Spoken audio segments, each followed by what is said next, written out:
So when you download this, you're going to see that there's different sections. There's website, there's social media, and there's online reviews. Within social media, you've got accounts, posting, and engagement. I'll explain that when we get there. So the first thing within the website, and I know if you guys can't read it, just download it and open up the document off to the side there so that you can follow along. But under the website, the first step is to update your bio. And what I did is I gave you guys Jim Pruitt's checklist, and we also looked at how we solved that problem for Gretchen. And you've got a formula now for updating your bio on your website. You also can do a synthesis of that, drop it on Facebook on your business page, drop it in Instagram, even a more condensed version, sites with reviews, on LinkedIn in your description, right? So utilize that bio and repurpose it. If you spend a decent amount of time working on it, then it gets a heck of a lot easier to put it in other places. Here's what I've noticed, and I'm guilty of the same thing, actually, is, and I know, unfortunately, but I'm even more guilty of it because I already know that the devil's in the details when it comes to effective marketing. And so, for example, if I'm going to create a business page, I know that the little details of configuration and filling out every little thing that I can, every little piece of information about the description and the contact information on the business page, I know that's required for it to perform well. Sometimes I look over it, but I don't want you guys to make that mistake. So the bio is often something that we kind of gloss over. We just kind of throw stuff out there. It's like, oh, I love someone else, yada, yada, yada. Use an effective blueprint. Once you've got a really good bio, then you can synthesize that, and that should be in every single social media account that you have, every website, every site that you have reviews, because here's what's happening. The only person who's going to read that, there's only one type of person that's going to read it. Well, there's two. There's you and your family, maybe, right?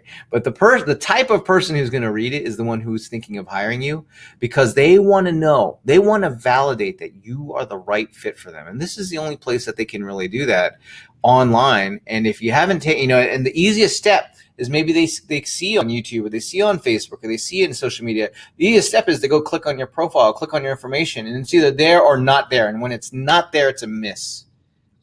Then you're forcing them to have to go research instead of controlling that experience. So that's why we do it. You can also go to claim a free profile site from about.me. About.me is a free profile site. It's free, but if you want to do their upgraded version and have a custom URL for it, like I did, it's $48 a year. Also, make sure in your website, and whether it's ours or other folks' website, make sure that the title, right, the HTML title of your website has your name, location, and what you do. Sell real estate. Make sure that information is in there. It's going to make it easier for you to get found. When you're posting articles on and you should post articles on, if you have a blog, you should be posting articles on your blog at least once a month, so it doesn't look like you've gone stale and forgotten about it. So then, let's see here. Write an article for an online publication. That one might be harder to do. That'd be an advanced level one, but here's what that looks like. Let's say there is a lifestyle, fashion, like lifestyle and living type publication that you have locally. You might be able to approach them and say, I'd love to be able to share an article that I've written just for you guys. Don't share them one of the blog posts. No, it should be just for them. Now you have to do a little research. I haven't done that. There's also firms that you can pay to do that for you, but then you can also approach others. That's more of an advanced level one. You also don't have to just do it locally. You could also approach one of the big news sites. You could go to Inman or maybe RIS Media or some of the other industry sites and share tips and advice that might be more for your peers. But what happens is if one of your customers sees that you are elevated to the level of, hey, I can share my expertise and knowledge even within my industry, it elevates you even that much more. Oftentimes when people search for Gary, for example, our training videos for the paperless agent show up, and they end up watching a lot of them. And they're like, man, I can't believe you do all this stuff. I feel like I'm meeting a celebrity. And it's just because they see that he's elevated to the level of where he's even willing to share his information, and that's okay as well. So when it gets to social media, I want to synthesize what you should do with social media. I know there's a million different things that you could do. The accounts that you should have and that you should focus on are LinkedIn, Facebook, Instagram, and I highly encourage you to but LinkedIn, Facebook, Instagram, that's where not everybody's on LinkedIn, but LinkedIn almost always shows up when people search for you. So that's why we do LinkedIn. And yes, that's a search result on Google that we want to show up. We want it to show up really well. So that's why I include LinkedIn, for no other reason that it's going to show up on the search results. It's like having your resume online. And you're like, I don't need a resume. I'm real estate. No, your clients are hiring you, though. They're hiring you to do a job. It's to sell their home or to help buy one. So it's good to have that information online. Facebook and Instagram. The reason why although you could do Pinterest and you could do other social media sites out there, the fact is Facebook has 2 billion users, and then Instagram has 1 billion users. That's everybody. So you look at those numbers, and by the way, Facebook owns Instagram. You moved on, you go down to like Snapchat, you move down to Twitter, you're talking about hundreds of millions of users. It's such a small percentage of the population that you've got to go to so many places, even Snapchat. The people aren't there. There's not enough people on there.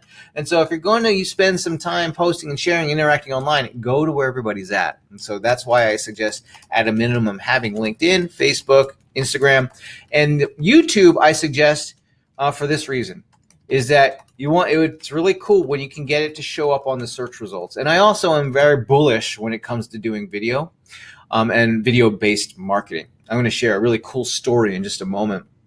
And at first I thought, well, maybe it was something that was relevant, just something that Gary and I had happen. One of our clients, Ted Williams, had this happen, and he was reporting this to me just yesterday. I was talking to him about it, and I had to include it in today's presentation. So that's the social media that you need. And so when it gets to posting, in terms of the frequency of posting, post once a week on Facebook, once a week on Instagram, once a month maybe on LinkedIn, and then for YouTube, post videos of listings, real estate tips, maybe an about me video as often as you can. All right, I understand that you're probably not going to be able to produce videos with that high level of frequency, so maybe set a goal of 1 video a month. Whatever you can do, I would like for you to do.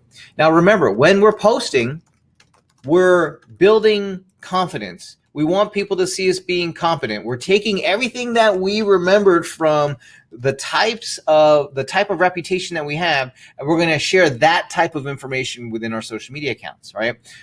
Facebook, I'm not asking you to do it that often, just once a week. And I'm not doing it for the organic search. Again, it's for when people search and they're seeing that you're doing that on a regular basis. Same thing with Instagram, same thing with LinkedIn.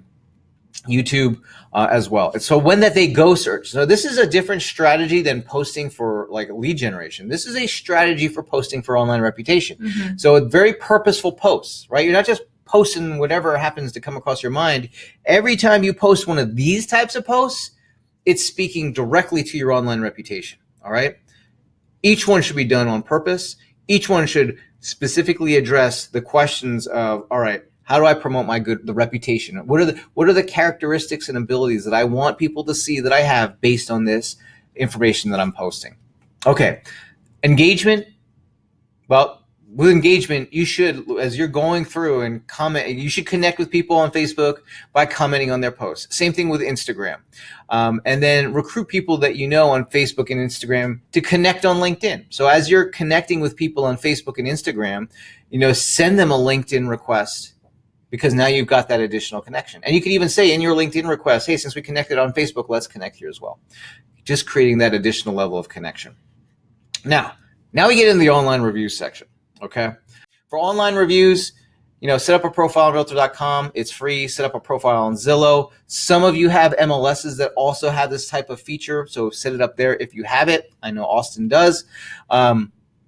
Respond to positive reviews. I know I kind of talked about this a little bit, but by featuring details of your service. So when you respond to someone who says, hey, thank you so much, and they give you a positive review, highlight a little bit about what their experience is and what service that you did so people can see what you did for them. When you respond to negative reviews, show your responsiveness, take ownership of the experience, and offer to resolve the situation. That's what you want. You want people, it's not so much about their experience, because a lot of times there's nothing you can do, but you want everyone else see you being responsive. You want everyone else seeing you taking ownership of their experience, and you want everyone else seeing you attempting to resolve the situation.